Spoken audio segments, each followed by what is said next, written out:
Assalamualaikum warahmatullahi wabarakatuh.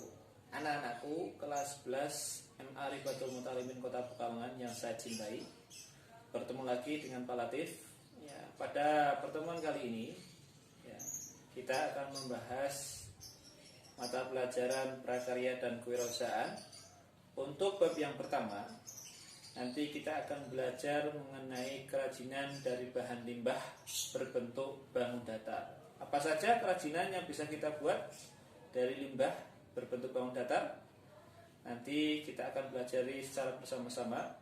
Sebelumnya, persiapkan dulu alat tulisnya. Nanti kita akan mulai pembelajarannya.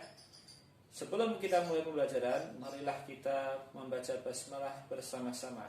Bismillahirrahmanirrahim. Oke, langsung saja kita mulai pembelajaran pada pagi hari ini. Langsung saja. Pada bab yang pertama, materi prakarya dan kewirausahaan kelas 11 MA Ribatul Mutalimin Kota Pekalongan. Pada bab yang pertama ini kita akan belajar kerajinan dari bahan limbah berbentuk bangun datar. Tujuan pembelajaran yang pertama, membuat perencanaan usaha kerajinan dari bahan limbah berbentuk bangun datar di wilayah setempat dan lainnya untuk membangun semangat berwirausaha. Yang kedua, mengapresiasi keanekaragaman karya kerajinan dari bahan limbah berbentuk bangun datar dan pengemasannya di wilayah setempat dan lainnya sebagai ungkapan rasa bangga dan wujud rasa syukur sebagai anugerah Tuhan Yang Maha Esa. Yang ketiga, mengidentifikasi potensi kerajinan dari bahan limbah berbentuk bangun datar di wilayah setempat dan lainnya berdasarkan rasa ingin tahu dan peduli lingkungan. Yang keempat, merancang produk kerajinan dari bahan limbah berbentuk bangun datar dan pengemasannya dengan menerapkan prinsip perencanaan produksi kerajinan serta menunjukkan perilaku santun, jujur, percaya diri, bertanggung jawab, disiplin, dan mandiri. Untuk yang kelima, membuat produk kerajinan dari bahan limbah berbentuk bangun datar dan pengemasannya berdasarkan konsep berkarya dengan pendekatan budaya setempat dan lainnya berdasarkan orisinalitas ide dan cita rasa estetis diri sendiri. Yang keenam, menghitung titik impas usaha kerajinan dari bahan limbah berbentuk bangun datar yang ada di wilayah setempat dan lainnya untuk membangun semangat berwirausaha. Yang ketujuh, melakukan promosi usaha kerajinan dari bahan limbah berbentuk bangun datar di wilayah setempat dan lainnya dengan sikap bekerja sama, gotong royong, toleransi, disiplin, bertanggung jawab, kreatif, dan inovatif. Dan yang terakhir, membuat laporan kegiatan usaha kerajinan dari bahan limbah berbentuk bangun datar berdasarkan analisis kegiatan usaha kerajinan dari bahan limbah berbentuk bangun datar yang ada di wilayah setempat dan lainnya. Wirausaha kerajinan dari bahan limbah berbentuk bangun datar. Limbah itu sendiri terbagi ada dua jenis limbah. Yang pertama ada limbah organik. Yang kedua ada limbah anorganik. Apa itu limbah organik? Limbah organik adalah limbah yang bisa dengan mudah diuraikan atau mudah membusuk. Biasanya limbah organik ini mengandung unsur karbon. Limbah organik dapat ditemui dalam kehidupan sehari-hari. Contohnya kulit buah, kulit jeruk, pepaya, dan lain sebagainya. Terus sayuran, sawi, misalkan kubis dan lain sebagainya. Kotoran manusia itu juga termasuk limbah organik maupun kotoran hewan.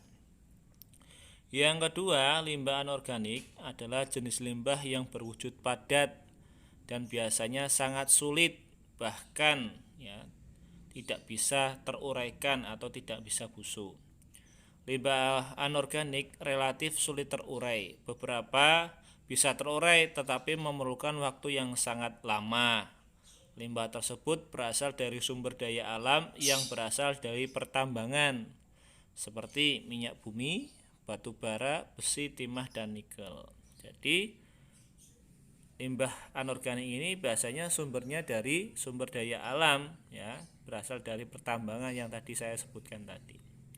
Lanjut, limbah anorganik, ya, umumnya berasal dari kegiatan industri, bisa juga pertambangan maupun domestik, ya, yaitu contohnya sampah rumah tangga seperti kaleng, ya, botol plastik, ya, karet sintetis, ya, potongan plat atau logam, ya, berbagai jenis batu-batuan, pecahan gelas, piring, dan lain sebagainya. Nah, limbah anorganik yang dapat didaur ulang, contohnya sampah plastik. Nah, nanti kita akan bahas ya. Logam, kaca, plastik, kaleng. Limbah anorganik dapat dipilah-pilih sesuai dengan kebutuhan. Jika dinilai tidak layak pakai, maka limbah anorganik dapat dilebur. Sedangkan limbah yang masih dalam kondisi yang baik dapat dimanfaatkan kembali menjadi karya kerajinan. Jika limbah sudah beralih manfaat menjadi barang kerajinan, maka secara ekonomi nilainya akan meningkat. Nah, makanya kenapa di pemerintah itu membuat sebuah kebijakan kalau bisa sampah itu dipilih, ya, dipilah-pilih sejak di rumah. Misalnya di rumah kalian, ya, ada mana sampah organik, mana sampah anorganik. Tujuannya seperti ini, biar nanti mana yang masih bisa didaur ulang, mana yang bisa dijadikan misalkan untuk pupuk, ya, untuk bahan kerajinan dan lain sebagainya. Dan biasanya memiliki semacam nilai ekonomi, bisa dijual kembali. Misalkan botol bekas itu kan kalau banyak bisa dijual kembali. Lanjut. Nah, yuk kita pisahkan limbah anorganik dan anorganik. Nah, di sebelah kanan itu ada limbah organik, ya, contohnya ada kulit pisang, ya, terus apel, terus ada sayur-sayuran, ada tomat, ada sawi, terus ada kulit telur, terus ada daun-daun kering. Nah, itu diantaranya contoh limbah organik. Nah, di sebelahnya ada limbah anorganik, ya, contohnya ada botol plastik, kantong kresek, ya, beling kaca, kertas, ya, kaleng. Kalau kertas ini juga bisa terurai sih, tapi perhitungnya di sini termasuk limbah anorganik. Apa sih limbah bangun datar itu?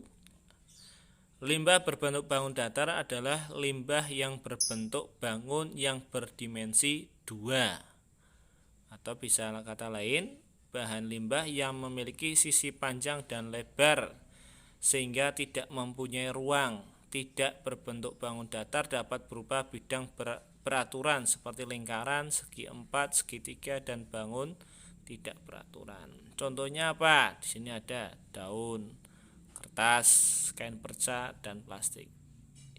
Intinya limbah bangun datar ini istilahnya berdimensi 2, hanya dapat dilihat dari satu sisi saja, ya, tidak semacam bangun ruang, ya, berdimensi 2 di sini.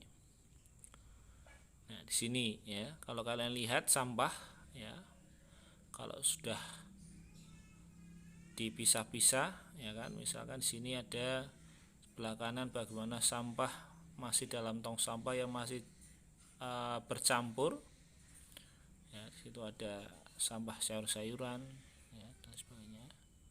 Terus sebelahnya ada pemilahan, ya, untuk kertas, ya, untuk, ya, semacam botol.